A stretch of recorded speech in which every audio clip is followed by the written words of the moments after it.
Welcome to the acclaimed podcast, The Deep Dive, featuring your esteemed hosts, Andy Monitor and Drew Dinzik, powered by BetSperts. Welcome to The Deep Dive. Team number 3 in order of win probability in the NFC East is the Commies of our nation's capital. And tumultuous couple of years for the Commies. I got some good news and some bad news. Yeah. Do you think? I got some good news and some bad news. You don't have Dan Snyder to kick around anymore, as we have a new ownership group in town. That's the good news. The bad news is you don't know what the fuck they're doing based on their offseason moves this year. And that has actually come to be a little bit of the expectation. There is signal in new guy, new regime comes into this league and thinks they can change the culture, make some decisions, spend some money. We brought in a basketball guy. We got to figure it out. And it does not work. It didn't work with Tepper, and it is not working so far, in my opinion, with what the current regime is doing in Washington. That said, they seem like nice guys, at least nicer than Tepper. And so maybe they do kind of ultimately build a culture there that people want to work, people want to come play, but right now they are still stuck with a stadium that sucks and that has field problems, that has safety problems, that has fan concerns. Was that the field where they had the zip ties? That was one they tried. They tried to kill Jalen Hurts. Yes, That's the field that ended RG3's career early. There's still. We're in the early stages of crawling, a phoenix coming out of the ashes of the Daniel Snyder administration. I guess I'm just happy that this is the last podcast ever where we'll mention Dan Snyder, because you want to talk about a real. I'm going to bring him up next year. I'm going to bring him up all the time this year. Remember when Dan Snyder did this? Yeah. You know what? We might continue to bring him up because this team went through an unfortunate rebrand to the Commanders, which I will go to my grave believing that Daniel Snyder picked so that he could call himself the commander-in-chief. I am 99% on that. It was a bad name. Pivoted? I don't think it's well liked. And I think the president, did you see the news today, by the way? The president on his way out, I think because of the way the rebrand was handled. Yeah. Amazing. Maybe we'll change it to the coconuts for Kamala. Ooh. She just fell out of the coconut tree. Ooh. God, she's hilarious. There's so many great directions they could have gone, and they just whiffed. I know, but you know how I think about this. We're gonna get on a little politics rant. So that Hawk Tua girl is making 5-figure appearance fees, to go places because she's sort of famous now, and that's a thing. Meme power is a thing. It's like the Dune. We need to harness the desert power. We need to harness the meme power. I feel like we might be able to just crush that 18 to 31-year-old vote by just Kamala get out there and just say stupid shit. Stuff that's the internet. Funny. Hey, not only that, tweet stupid shit. The internet's just gonna run with this, and you're gonna be the fun, memeable president. Maybe you can win an election that way. I don't know. Are you saying this because you have inside information that Biden pulls out and Kamala is the choice? We're recording this on Thursday of last week, guys. So we might sound like idiots when it's why are these guys talking? President Whitmer is President Harris, or what's your governor's name? Newsom. Gavin Newsom. Yeah. Don't love him as a candidate either. Yeah, well, he seems kind of smarmy. I think that's probably the number one adjective used on earth to describe Gavin Newsom. The Washington Commanders are in the beginnings of a franchise rebrand that presumably will at least make them a more entertaining franchise and a less detestable group of a gentleman. I liked football team. Yeah. We laughed at that, but I don't think we've ever realized we shouldn't be laughing quicker. Everyone's that's the stupidest thing I ever heard. And the next day it's no, that's good. like football team rocks. Yeah, Like football it's team actually rocks. hardcore. It feels like Oops. utilitarian. Oops. I And it's loved also it. like it's tangentially kind of cool nod to the way that the entire world names the other football teams. But that said, let's talk about this, kind of the 2023 autopsy. Ron Rivera, for some reason, was the coach to start the season last year. The deadest of lame ducks. Just The lamest of lame ducks. the lamest of lame ducks. The Right. Tiny Tim of lame ducks. Enemy, and he retained Ron Del Rio. Rivera. You remember that? Remember that org chart that had Ron Rivera at the top, Eric Bieniemy, and Jack Del Rio? Boy, that feels like a million years ago. I had to look up where Eric Bieniemy went. I couldn't remember. I knew it was college. It's UCLA. He's like the OC at UCLA. Yeah. Huh. Who's the head after coach? after I looked it up. Well, no, just after I looked it up, I realized like I wouldn't have gotten that. I could have sat and thought about that for a long time. I figured he was doing the Cliff Kingsbury. I'm going to wander around in the in Thailand thing. Speaking of Kingsbury, he's now the freaking OC here. All right, so Ron Rivera summarily shown the door. I'm not exactly sure what I'm going to remember the most fondly about the Ron Rivera Washington Commanders regime. Probably nothing. But the transition to a new coach was a little bit of a rocky road, as they had eyes for the Detroit Lions offensive coordinator, Mr. Johnson, who stood them up at the altar. And so they went a different direction, and they brought in the DC from the Cowboys, Dan Quinn, who made some interesting choices to fill out his staff. This was one of the latest developing staffs. And were they the last team to hire the coach? I think so, because it was like them and Seattle was left. And then we realized like, oh, Johnson's going to go somewhere. And then he didn't. It's like, oh, everyone's getting a defensive head coach, I guess. So more of the same, but obviously in a much different vein. You got a guy who maybe isn't tired of coaching. I mean, Rivera's getting up there. He's been around for a long time. Not that Quinn is wet behind the ears, but he's obviously coached before. I think he gets a lot of negative buzz and a lot of negative vibes because of, what happened in that one game that we'll never forget. But other than that, he had success. Like, you got to get a team there. He had a good staff, which maybe you can use that as a positive or negative. You can say like, well, with that offensive coordinator, anyone's going to be good, I guess. But he's done a lot of good in Dallas. Like, he might just be a good coach. I don't know. I think people are maybe a little down on Dan Quinn. I don't love hiring defensive-minded head coaches in general. The rule is like you have to have a really, really strong visioned offensive coordinator at that point.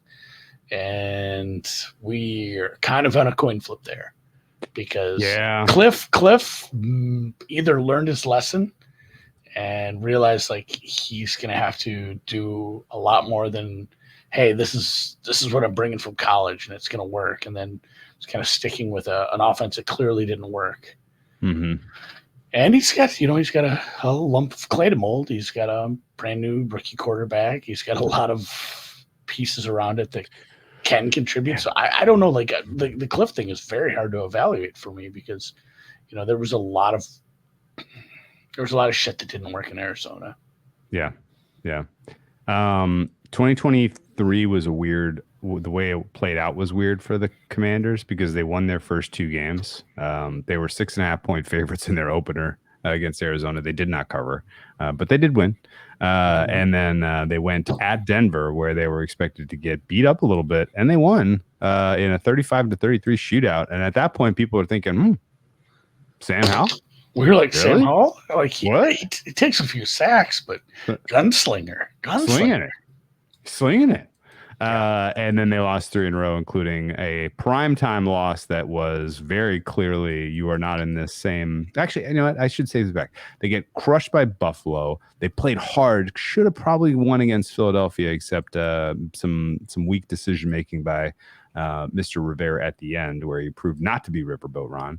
And then just a clear beatdown at the hands of the Chicago Bears, who couldn't beat anyone as 6-point favorites at home. on Thursday Night Football, Week 5, and then that was basically the jig is up. This team sucks. They're going to lose. They should be rated towards the bottom of the NFL. And the wheels of the defense fell the fuck off. Like, this was probably the worst defense in the NFL by advanced metrics. It was either them or Arizona. I would coin flip that. I don't, certainly by the time we got to the end of the season and they had traded away any, their two pass rushers with the edges with the pulse and Sweat and Young. This was, the worst defense in the NFL. And I guess the key was you were going low cost, low risk. Who the hell knows with Sam Howell?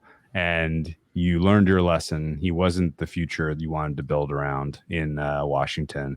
And as far as once you know that halfway through the season and you have 4 wins and it's week 9, you might as well just lose out.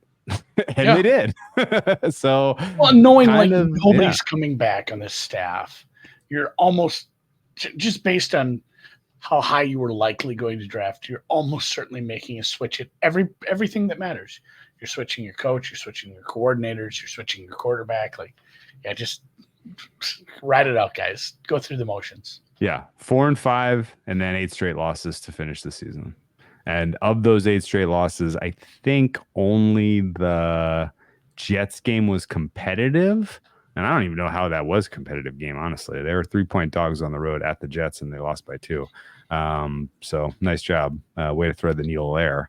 Yeah, I mean, it was a lost year. So that was one where the Jets were up 27-7. They're up 20-0. Oh, there was a backdoor. Yeah, it was a Brissett backdoor. Oh, Brissett. Oh, I forgot that he played for this team last year.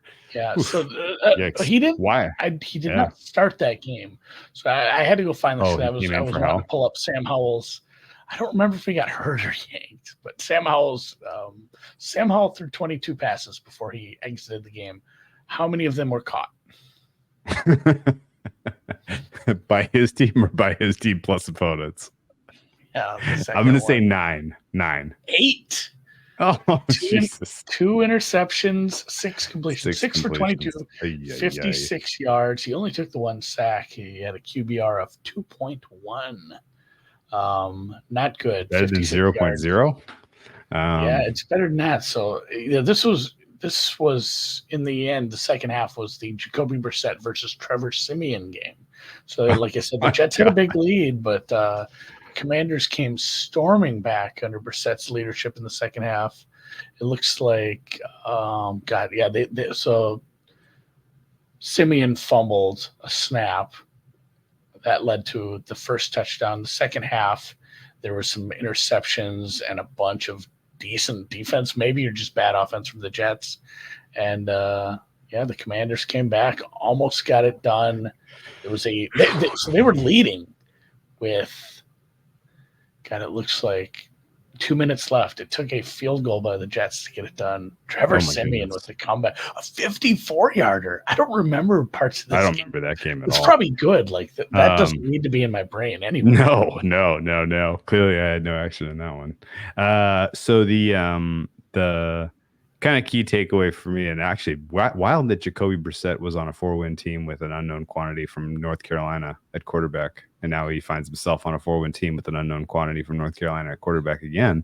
But the interesting part for me was you got a chance to see what you had in terms of talent and where your holes were and where you needed to improve, and the answer was everything.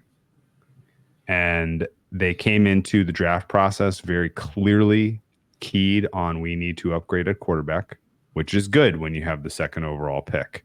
I mean, it surely would have been better if you had the 1st overall pick and you could have gotten a more high likelihood guy like Caleb Williams, but you got the 2nd pick and you took the Heisman winner from LSU in Daniels. Somebody had a good point too, just about, and I watched some Daniels later in the season, and I don't know, he looks good. Obviously, he had a great statistical year, but somebody pointed that out, and maybe it was Mike T there from Football Outsiders, but basically said, these pocket passers we've seen struggle come into the league to try to get acclimated to the NFL speed and Yes, running that kind of offense. He's like, but dual threat guys for many years now have been quicker to, find softer success. landing. Yeah, It is a much softer landing. So a little benefit of the doubt for him there. And he looked good. Again, Andy doesn't do quarterback evaluations because fuck, the guys who get paid to do a shitty job. I can't do it at all.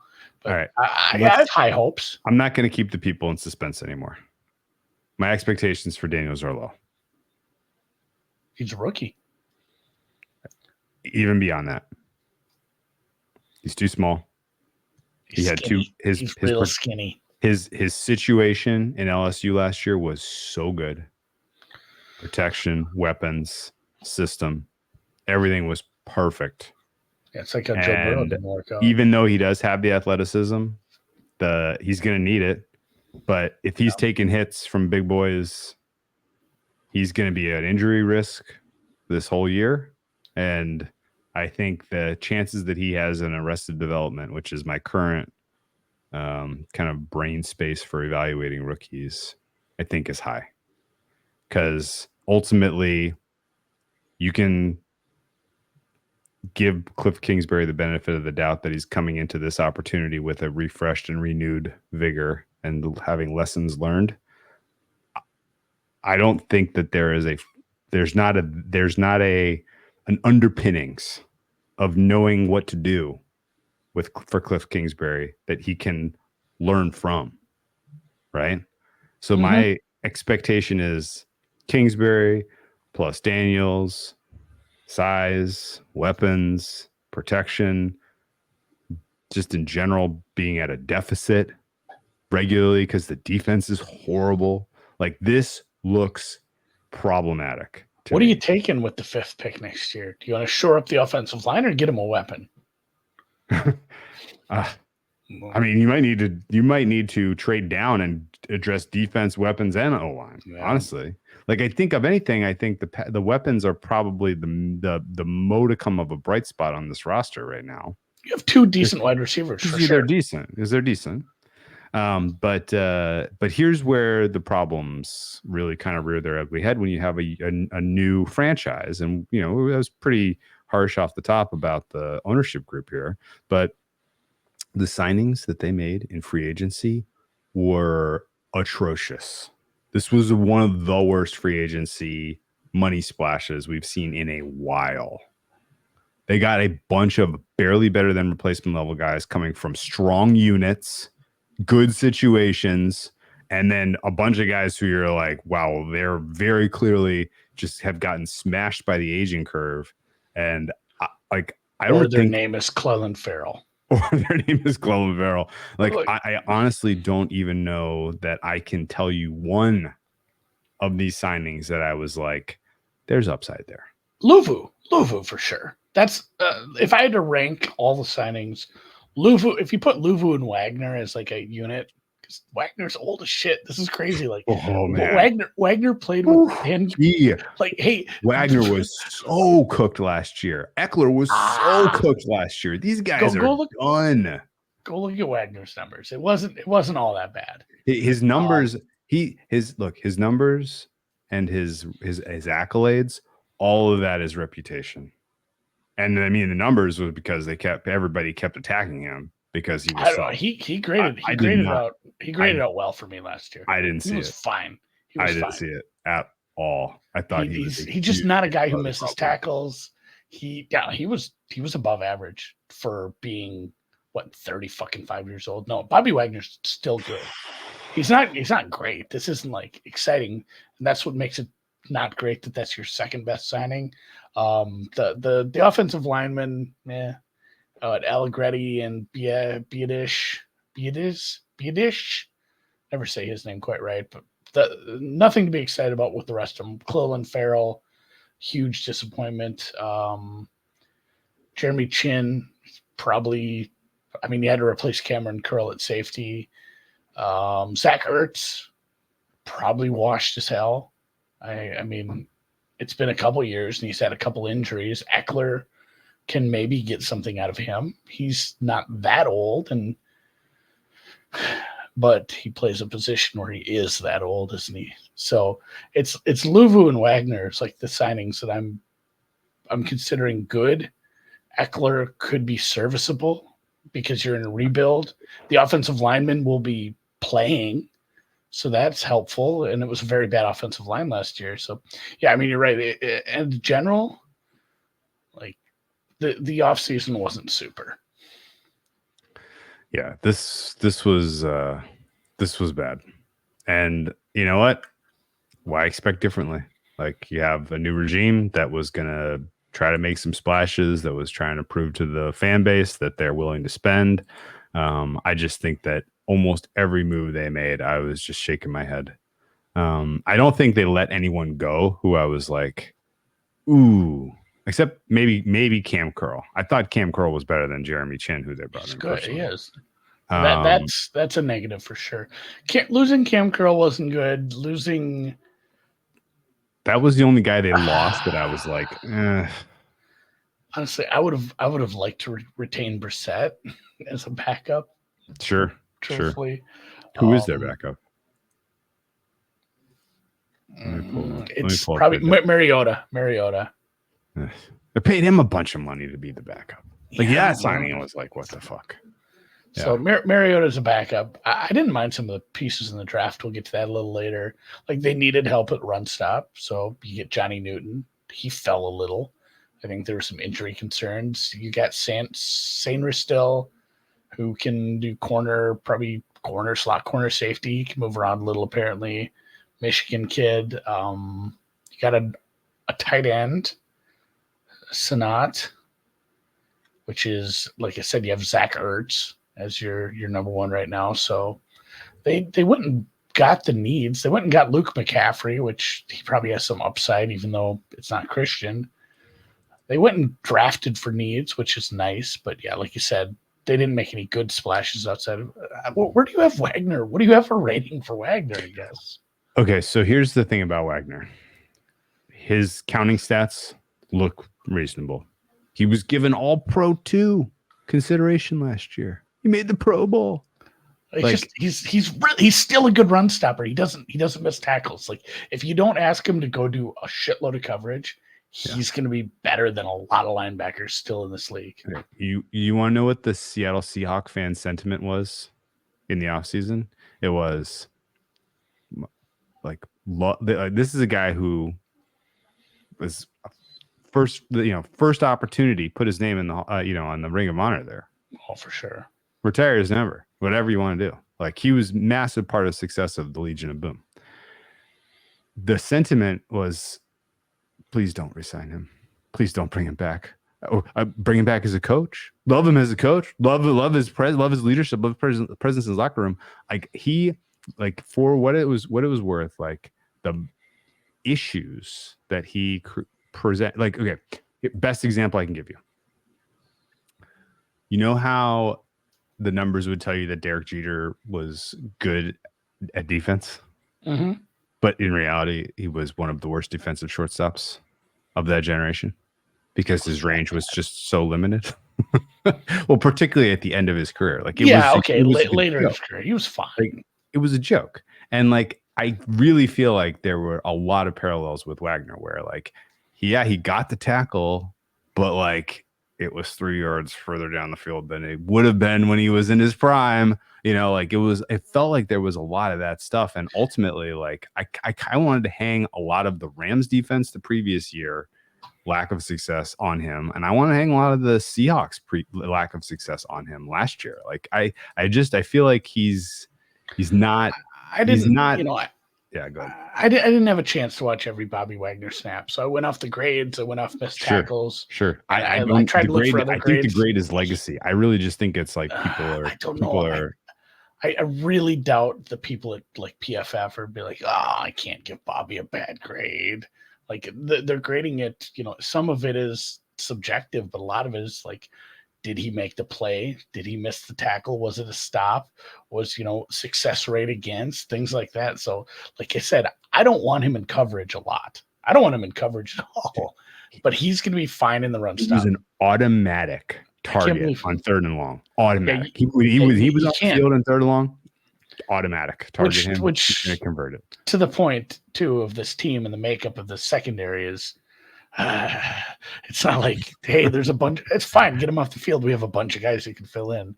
This is not going to be a good. Spoiler: this is not going to be a good defense. Yeah, right. Just here. I can't believe we're spending like 5 minutes. I know. Well, I just think it's worth talking about because this is maybe where there are hidden edges. Because if you are just blind and plucking I think he's a good run stopper still. Like, all right, you okay? I'll give him run stop credit, no problem. I think it's diminished from his peak, but he's 35. So not a big surprise.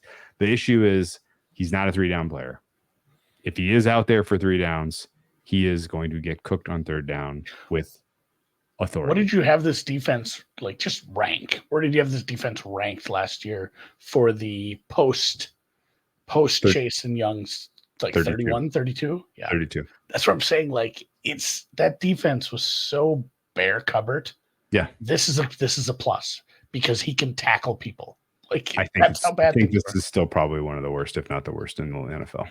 What? Oh, defenses? Yes. No, Yeah. I'd still let me go look at my ratings quick just because the last one we did was the Giants and I had them pretty low. I have Washington. Yeah, I have Washington lower for sure. Because at least with the Giants, we're like, hey, they have a good front four. They have a good pass rush, guys. Like, I don't know what to say positively about this defense. So Frankie Louvu, another one where maybe not the best in coverage as well, but he can probably play 3 downs just because he can pass rush. Yeah. Okay. If he's in coverage over the middle of the field, there's literally move the chains. There's literally nobody on this team I want in coverage ever. Yes, that's kind of the problem. That is a problem. Who's your best corner? Well, let's rate them. Let's go through. Let's start on the offensive side. Yeah, Cameron Curl is the best player. I'm on record. I'm down on Daniels because of the situation he finds himself in and the delta between last year's situation and this year's situation, and specifically because I am out on Cliff Kingsbury. On Cliff, yeah. Same. Like honestly, Dan Quinn could have made probably 10 or 15 hires that I would have been like, it would have changed my opinion. Any of the good offenses in college, just go pluck one of those coordinators and be like, some guy I don't even really know. Be like, I don't know. Like, let's use a good offensive coordinator. Yeah, or like Oregon or something. Like, that was a fun team. Like, I don't even know who that was. Yeah, it's just the Washington coordinators in Seattle. Yeah. The Washington Husky coordinator moved to Seattle, right? Yeah, no, I 100% agree with you. Like somebody young, innovative who is going to really mold Daniels to be effective at this level would have been exciting. Cliff Kingsbury is not. In fact, Ben McAdoo, like I'm trying to come up with any name that I would have been less excited about than Kingsbury. There's not many. It's like a very short list. So I'm at 2.5 for a QBOC. That's where I was at, exactly 2.5. And I also want to say his name, Will Stein, just in case years down the road he gets a job, because I'm like, go get the Oregon OC. I don't even know who that is. Will Stein, who cut his teeth at UTSA after being the Lake Travis offensive coordinator, Texas high school powerhouse. Quick ascension into a big program. Look at him. Maybe we are Will Stein guys. I think they should have hired, I think they should have hired Mike Denbrock. Don't know which college that is. Denbrock. They should have hired Mike Denbrock. Agreed. That's a good hire too. Who's that? He is now the OCTE coach at Notre Dame. He was the LSU OC last year. Anyway, Freeman picked him up. All right, 2.5 for me as well. Like I said off the top, I can't start with a high number for a rookie, even if I did say it's a softer landing for a dual threat quarterback. Part of that is because I was quickly out on Cliff in Arizona as well, and I don't know what. It's not like there's been some something he said, done, or something anyone else has said or done that's convinced me like, oh, this is a different Cliff. Like he's got it all figured out. It's certainly nothing I saw at like USC, nothing I saw in his trip to Thailand. Like I don't know what's going to excite me about this. So I'm at a 2.5. That can quickly move up, obviously, if Jayden Daniels hits the ground running. But for now, I have to start pretty freaking low. Okay. Skill position group for me is a 5. I like Terry McLaurin as a wide receiver 1, but he's not much better than average. I like Jahan Dotson as a wide receiver 2, but he's not any better than average. And I have questions about tight end, slot, and running back. I think Brian Robinson, in my opinion, probably going to be the bell cow guy here. Austin Eckler, if he's out on the field, that's because the offensive line is failing and you need Eckler out there to pass pro. But that's ultimately that's such a waste of resources. I think this skill position group is probably going to disappoint, but 5 feels fair. Where are you? I was at 4. 4? And okay. I was going to say, and I was about to say you were too hard. I think Terry McLaurin is absolutely an above average, if not can be great. Above average wide receiver 1. So yeah, we're starting to get pretty crowded with good wide receiver 1s across the NFL. We are. I've seen it from him. We've had some injuries. We've had some really bad quarterback play, offensive line play, just coaching. Mm-hmm. I think maybe that hasn't got the most out of him. So I'm pretty hopeful for him. Like you said, Dotson's good, maybe slightly above average. And then from there, it gets real ugly. Eckler's, in the back half of the career. I don't have a ton to say about Washington. So let's figure out if he is above average wide receiver 1. You think I can name 15 guys that I like more than him as wide receiver 1? I think it's probably close. I'd be at like 12. I think I could name 12. 12. That sounds about right, actually. Yeah. Hill, Jefferson, Lamb, Chase, St. Brown, AJ Brown. Mm-hmm. Honestly, both Philly receivers. They're both ones. Well, yeah, no, why? You don't get to count them that way, though. Yes, I do. They're both ones. No, you don't. Doesn't matter. They're both ones. Diggs, Adams, Ayuk. It's interesting. Evans. I was going to say I would put Evans for sure. Some Seattle receivers ahead of some San Francisco receivers. DK Metcalf. Yeah. Mm-hmm. I say Waddle. I don't care if the two. You can have 2 ones. I think you can. Okay, we're getting into interesting territory now. I put Nico ahead of Diggs. Like Cup or Puka, Garrett Wilson, DJ Moore. He's in that range. Like he's in that range. His potential definitely puts him in that Amari range. Cooper. We probably missed it. We missed a like clear one that somebody's gonna be mad about. Olave. For me. 12. That's 12. All right, so he's kind of right in that mix of 12 to 16, I think, with the rest of those guys. Garrett Wilson's probably deserves to be above him, I think. But okay. The only one I think we probably missed, and a lot of this is just volume, and who knows about his situation, but DJ Moore probably deserves him. I said him. Did you say him? Okay. Yeah. He deserves to be in that conversation. And then Hopkins is probably sliding a little below that conversation. Both Tampa receivers, while very good. And you know what? Evans is in that conversation as well. Put Evans right up there. I said Evans too, for sure. Did you? Yeah. I don't think. We'll go to the tape. We are recording Evans. Yeah, Evans for me is a top 10. All right, I'm at a 4, and I'm higher on McLaurin than you, and I'm a 4 because I'm that down on the wide receiver, running back and tight end room, and then honestly, any depth you have after Dotson the depth is pretty rough. Okay, O-line. Back to my chart is a 2.5. Oh, we agree. 2.5 for me as well. You have a 29th percentile offense, and I have a 31st. And here I thought I was going to come in low. Holy shit! Yeah, they went and got a couple pieces, but it's still. I mean, the sack rate is hard to use as a metric because of how Howell played and how the games were called. Yeah, that Howell wears that. Yeah, it still wasn't good. And they got Allegretti. I don't think you have him rated very high. I certainly don't. They drafted someone, right? Coleman? Brandon Coleman? Brandon Coleman, 3rd-round guy. So, like, the additions outside of Biadish, fine. Bad tackles. Yeah, bad tackles, average guards, average center. Yeah. Rough on the outside. So, it's not going to be good. Okay. Run stop. The right side is probably the strength, right? Just real quick. Yes. Cosme's your best. I think Cosme's your best lineman. Probably.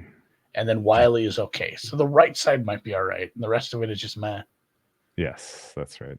That's and there's a lack of you're replacing two. Lack of continuity is always a ding. So yeah, I'm at a 29th percentile offense. Okay. Run stop for you. Run stop 4. I'm 4 as well. We agree. That's my highest grade. Okay. Me too. Pass rush. One quick, real quick. Like I said, Wagner and Luvu, bring this up a little because of how bad things have been.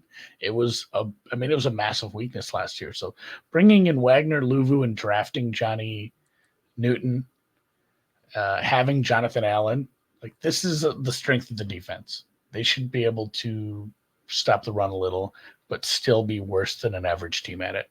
Yeah, Daron Payne and Jonathan Allen are very bona fide players. I don't know what they paid them, so like they're happy just being there on a sucky defense. Again, it's a weird way to build a defense is to have the strength on the inside. Yeah. Pass rush, I went back and forth between 2.5 and 2. I ended up at 2.5, nudging it largely because of the interior pressure potentially from Allen and Payne.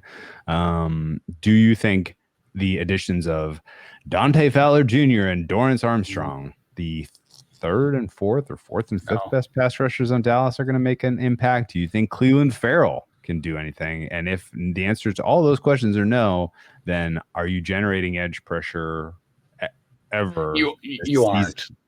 You aren't. Like the edge pressure is going to be very rough. Jonathan Allen's good. Jonathan Allen and Daron Payne as a unit are good. I mentioned them a little in run stop. They're better at pass rush. They actually will combine, probably get maybe 10, 12 sacks on the inside, especially if you get a little more out of the other pieces, especially at the second level. But for the most part, the pass rush is going to be bad. I had a 3. What's your number? Okay, so you think they're going to be about the same as Atlanta? I have them a half point better than Atlanta, and I'm lower than you. Interesting. What was my Atlanta number? Your Atlanta number was 3. I have it the same. It's just it's built different. They're going to get interior pressure. Yeah, right. I think so. Against the right teams, sure. Should help us out. Yeah. Coverage for you? Coverage 2.5. Ooh, I have a 2. I honestly don't even know what the bright spot is. I mean, the bright spot is maybe you got Sanders-Strill a little bit later than he was expected to go in the draft. Both defensive players they got, like Newton and Sanders-Strill, it feels like they got decent value on them. But yeah, this was your best. Your best returner is probably Jertavius Martin. I don't even think he's playing. Like Cameron Curl leaving. Kendall Fuller, and then what is it? Michael Davis, Benjamin St. Just, rookie. Dude, Michael Davis wasn't Michael Davis like unplayable in LA? That's what I remember. Jeremy Chin. So replacing Cameron Curl is tough because you have Quan Martin, Derek. I don't have good ratings on any of these guys. It's just a lot of below replacement level players that are going to try to step into these spots. So, like your outside corners are going to be probably this St. Just and Mike Davis. You're going to be forced to start the rookie. You're probably going to be playing Jeremy Chin more than people want to play Jeremy Chin. It's going to be bad. This is really, really rough. And what did I say about Luvu and Wagner? They're not helpful when it comes to coverage. I don't think you have a lot of guys who can help at the second level with coverage. We talked about the edge guys. Do you expect Clelin Ferrell to be dropping with tight ends? Like, you're not going to get help from the first two levels in coverage for the most part. You don't have strong edge rushers. It's going to be a long year for the secondary. It looks like they missed on Forbes. It looks like they, I mean, honestly, like they have Noah Igbinoghene, who was borderline unplayable at times at Dallas. Like, I don't know that they know who is going to ultimately be starting week 1. I do know that they're going to get fucking torched. This coverage is real bad. So far, with all of the numbers, did you say you had a 2 or 2.5? I'm at 2.5, and I'm starting to doubt myself. I didn't say anything nice. Is there anything? Is there anyone we've covered so far who you would like? Would you you would trade the Giants for these guys, right? Because of Banks. I have the same rating. Giants and Washington. I have 3.5. Or no, I had 2.5. I'm looking at special teams. Gave away the spoiler there. Special team scores 3.5. Yeah, that's what I'm saying. You had 2.5 for both. I'm asking, wouldn't you trade the Giants for these guys? Yeah, I'm gonna downgrade this. Okay. You gonna do 2? I'm just looking at all the ratings I have written down here and trying to figure out what got me to 2.5 even for this team. I guess it's some. I mean, if you add up Derek Forrest is like my best secondary piece. Your free safety. Derek with an A. So you have bad boundary corners. You're starting a rookie at your third corner spot, maybe moving him around. You're trying to replace your best safety with Jeremy Chin. The linebackers you signed can't be on the field. The linebackers aren't helping you. All right, we're down to a 2. Okay. Didn't take much arm twisting for that. I think really at the end of the day, the reason we had to arm twist is because this has got to be close to the bottom, if not the bottom defense in the NFL when we're all said and done. I think it's got to be. I really do. And right now you would have them tied with you have them the worst. Now I'm at a 30. Now you have them the worst. Okay. Yep. Okay. All right. What's your ST? 3.5. Okay. Is your guy Joey Sly still around? Do you know who their kicker is? Is it Joey Sly? It is Ramiz Ahmed. He is USFL, UFL guy. They had Brandon McManus. If you remember, he we're going to say alleged because I don't think anything had been finalized, but there was an alleged sexual assault of the stewardesses on a team flight, if you remember right. So he's no longer with the team. Yes, so you had an okay kicker, but you certainly can't keep the kicker if he's, assaulting people. So they have Ramiz Ahmed. Tressway is the punter, average. And then return duties are probably going to be Jamison Crowder still in the league as your punt returner, and someone called Chris Rodriguez, who is a second-year running back that I don't know a ton about. But looking at the stats for basically all those guys, and I don't have a lot of information on the kicker. He kicked in the the spring leagues for the most part. It's very much below average-ish. So 3.5 is pretty generous, I think. Intangibles. I like Dan Quinn. I gave him a 4. Okay. I actually went 5. And this was a little bit of cover my ass on the low defensive rating because he was able to get a good defensive performance at every place he's been, ultimately. And it may not happen at the start of the season, but maybe by the end of the season, some of these guys we just don't know are at least coached up to where, they could be like the last year's Rams. Mm-hmm. Just complete unknowns, low ratings, no question marks, incompletes all across the board. You get good coordinating, and they could ultimately improve over the balance of the season to the point where they're passable. Who knows? But yeah, I mean, he's earned the benefit of the doubt that he can get the defense to perform a little better than their talent rating, in my opinion. So I'm going to give him a little nudge above that. So you're at 4, I'm at 5. Yeah, they haven't had a good home. They haven't had like a good home field as far as if you want to look at all that for anything else you want to throw into intangibles. I feel like they have a strong fan base though. Just in general, like I know there's been a lot of turned off fans, disenchanted by the ownership lately, but it's it's a legacy team. This is a team that won a bunch of Super Bowls. So guys that are our age or a little older, they still have a lot of good feelings about this team from those 80s teams. Like it's a strong fan base. They just haven't had the home field advantage that we've seen with some of these other teams. Okay. In totality, you're a 30th percentile. 6.5 minus 6.5. Yeah, so they are worse than Carolina. Barely. And better than New York. Better than the New York Giants. So yeah, I that's have 29, 30, 31 for me.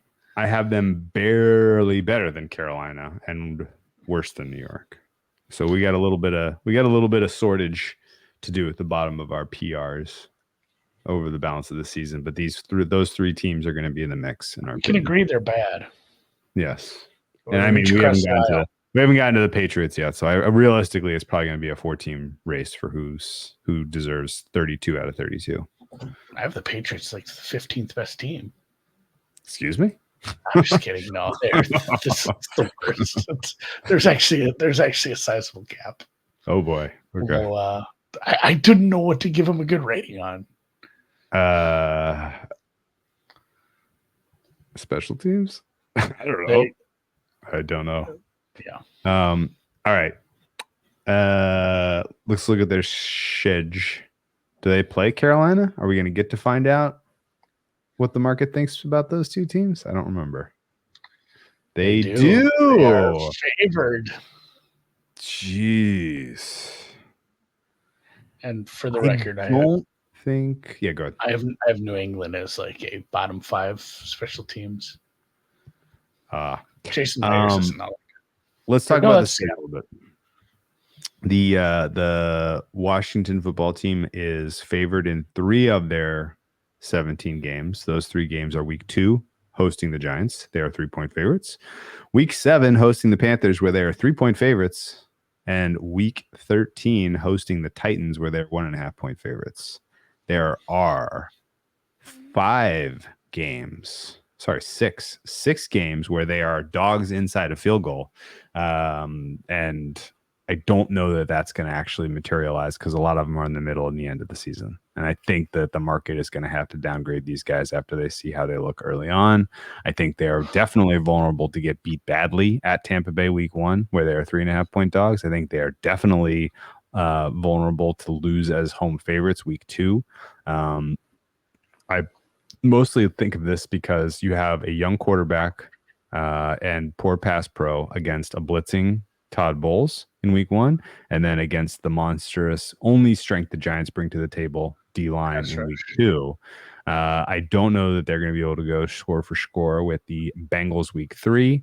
And at that point, if they're 0-3 and if Daniels looks a little lost and Cliff Kingsbury looks a little lost, you're probably going to be bigger dogs at Arizona. And then who knows if you're even going to get the credit week 7 of being favorites against Carolina. So this could go sideways pretty aggressively for Washington, I think. And ultimately, I'm bearish on these guys. A lot of travel early in the schedule. Never love that. 3 of their first 4 games are on the road, including trip to Arizona, including a trip to Florida and the heat of Florida week 1. Even though it's 4 p.m. start, that's still a nasty place to play. 4 p.m. is about the hottest time of the day. It's not great. And then they got to go against Chicago off their bye. They got to go against Pittsburgh off their bye. I think before you saw your schedule, I think you were at least entertaining the idea that we could compete with Chicago and Pittsburgh because their quarterback situations are also in flux. But both of those teams now have an advantage over you. That's not great. And again, good pass rushes. Yeah. Maybe the time to buy low on how bad this team is week 13 against Tennessee. And then you get New Orleans, you get Atlanta, you get some bad teams in your final 5 weeks. So maybe Daniels has gotten enough reps at that point to be serviceable, and your defense is improved to the point where you're not getting blasted, because those aren't, at least Tennessee and New Orleans, those aren't all universe offenses. So you could But that Tennessee game could be like a 38-point total once we get there. Wouldn't be surprised at because all. again, I think that defense could be better than we think, and the offense might stink. I don't see a lot of spots where I'm like jazzed, because I have late buy reservations. doesn't help this team either. No, I have reservations on Chicago and Pittsburgh and those nice spots.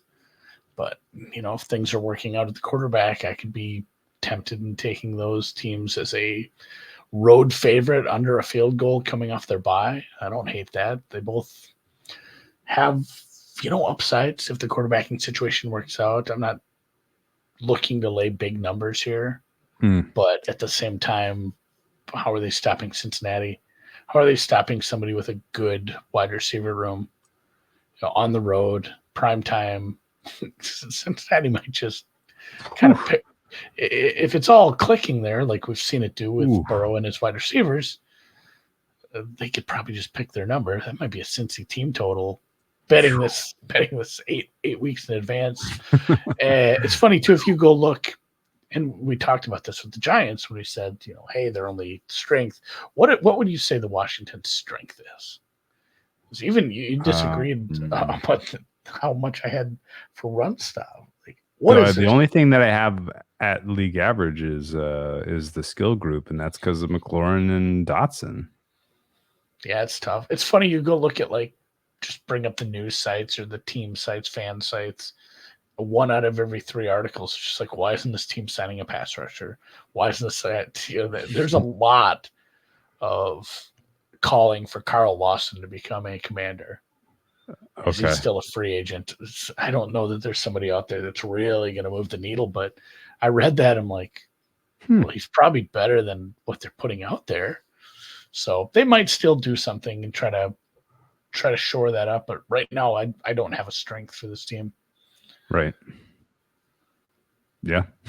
I mean, this could get ugly. I would look at, I guess I would just look at when they're up against an offense that may not be able to get out of their own way, like the Carolinas of the world, maybe the Giants, maybe the, maybe the Titans, then at least you could be game on. Pittsburgh, New Orleans, right? Like these offenses, ultimately the quarterbacks are not elite. They could stumble, and that could be the door open that you need, where you're not getting bow raced in the first half, and Daniels is not running for his life in the second half on obvious passing downs 1, 2, 3.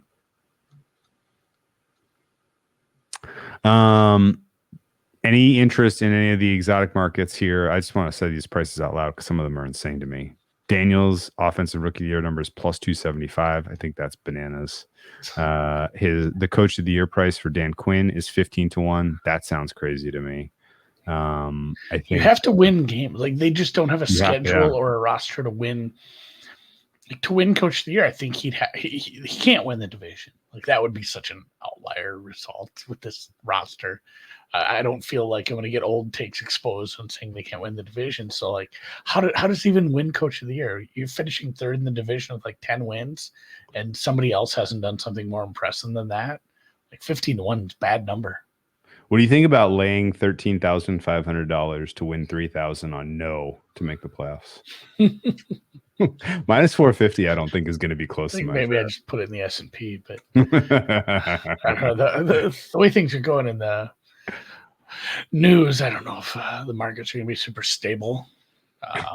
No rates cuts are coming. Didn't you hear? Yeah, we're holding up. We're holding off. Pump the brakes on those.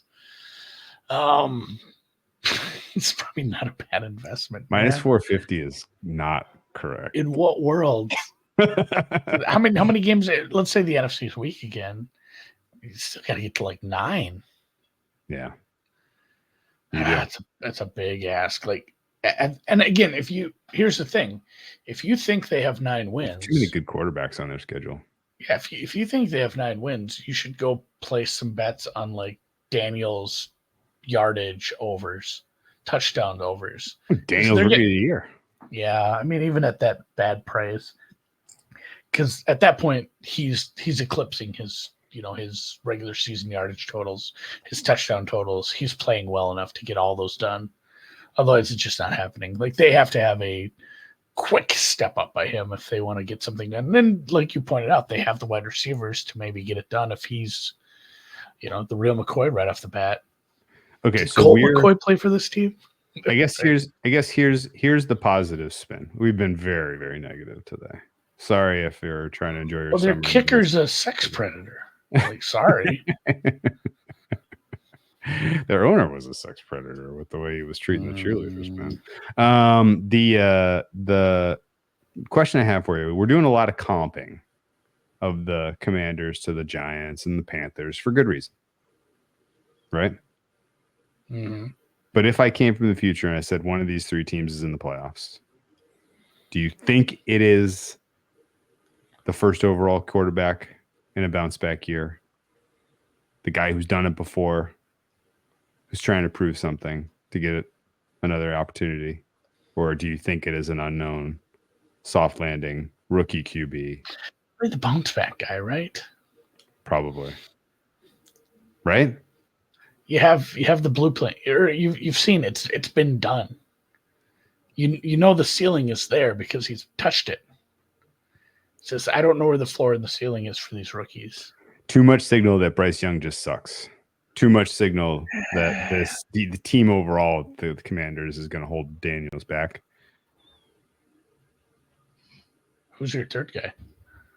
Daniel Jones. Oh, sure. Yeah, even that. I'm not like jazzed to make that bet. No. Yeah. The dregs. The Commanders looks bleak. The Commanders, a bummer. I guess here's the positive. I do not think we're going to see Clayton Tune this year. So we may not have as low. We may not get a first percentile quarterback performance in history this year. That's good with all these shitty teams. I think Jeff Driscoll's on this team too. Yikes. All right. Well, I think that's about all I had. Alt win total under interest you at all? Their current win total is 6.5. You can actually get under 6.5 for the commies at a plus number. Believe it or not. I'm curious to see what the game plan is as they, we talk about the soft landing, but like you said, it's some good wide receivers. Eckler, if he's healthy and it works out and he acclimates himself to this offense fine, he's serviceable. Robinson, serviceable. We didn't talk much about Brian Robinson. He's your okay. RB1. Yeah, he's okay. Like, so I would expect it to be a mix of those two. You have enough there to put together an easy game plan to give him some chances. That was the biggest thing. The game plan didn't give Howell much of a chance last year. And I mean, he played poorly at times as well. But if you can put together something with some okay to below okay running backs, a good wide receiver room minus depth, you can probably move the ball a little. So the key to winning is just keeping your defense off the field. It's so bad. It's so bad. Like just sustaining drives with this mobile quarterback might be good enough to do it. I don't know. I honestly, like, the real reason that I would entertain minus 450, no. If Daniel starts 17 games, it's gonna surprise me. Well, and the other thing too is, like, I'm describing an offense that is tailored to dink and dunk, cross the road 100 times, make the most of his legs, make the most of the most of these running backs. Exactly what Cliff Kingsbury's known. And then I think back to these weird, the shit I would run in like Madden 96. Like, oh, we're going, it's Hail Mary every play, guys. You're going to put like 5 wide receivers out there all the time. If you had to pick 5 wide receivers to put on the field at one time for Washington, who are they? Starting with, let's just put McCaffrey as your third. Diami Brown? Oh, it's Zacchaeus. Zacchaeus got some time in Atlanta. I think it's probably those two. Like I'm saying, the depth isn't there. There might be an offense out there that makes this look okay at times, but like you said, and we joke, you got to keep this defense off the field. Yeah. Pray for turnovers. Yeah, really, you need some turnover luck. All right, that's all I got. We'll be back. We'll talk about some good teams next. We'll get into some Dallas, some Philly, some fun. Dallas is a fun one. Philly's a fun one too with some of the turnover. Despite how good we've seen. I'm excited to hear what your takes are on both those teams. Yeah, Dallas is a weird one for me. It really is. It's really tough. I do have a high opinion of Dan Quinn as a defensive coordinator. I think that matters a lot. It's funny, like 2 old heads like Dan Quinn and Kelsey probably matter a lot to those teams. Despite all the talent that they still retain. So until next time, guys, we'll play the music. You enjoy the rest of your evening. I'm currently hiking the Devil's Bathtub. We just did an hour on the Giants and an hour on the Commies. Oh, you almost look said at it. us. I almost said it. It's because I brought it up before the show. Do you think people, what do you think the most common speed people listen to these? Oh, 1.5 at least. 1.5.